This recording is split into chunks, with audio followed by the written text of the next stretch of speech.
para sa mga nakalimutang patay.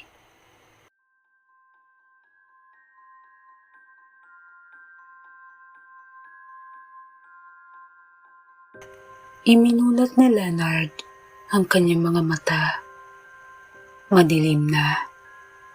Inikot niya ang kanyang paningin at napansin niyang napapalibutan siya ng mga nitso at ng liwanag ng mga kandilang nakatirik dito. Panahon na naman ng undas. Tatayo sana siya nang bigla niyang mahagip ang isang babaeng may mahabang buhok at nakasuot ng puting belo. May hawak din itong 3 puting kandila at isang bouquet ng mga bulaklak. Ngunit napansin niyang ang tinatahak nitong daan ay malayo sa karamihan. Medyo kinakabahan siya, ngunit maingat niyang sinundan ng babae.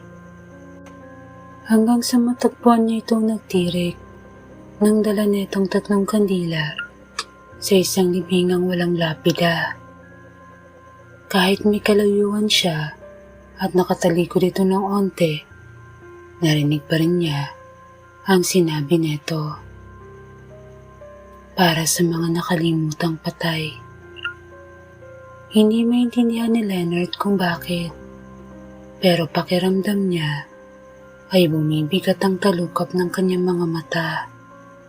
Napansin niyang bagyang humarap ang kabilang pisngi ng babae, ngunit hindi pa rin niya maninag ang mukha nito dahil sa suot netong belo. Yun ang huli niyang naalala bago tuluyang dumilim ang kanyang paligid.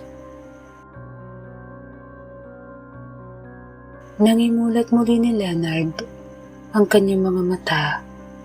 Napansin niyang wala na siya sa sementeryo, ngunit nakatayo siya sa gilid ng kalsada. Nahagilap ng kanyang paningin ang 3 puting kandilang nakatirik din sa gilid. Ngunit bigla siyang napatigil at napahawang ang kanyang bibig nang mapansin din niya ang babaeng nakabelo nakatayo malapit dito. Diretso ang tingin sa kanya. Sino ka? Tanong ni Leonard. Tiningnan siya ng babae bago sumagot. Ako si Luna Ilaya. Naliligaw ka.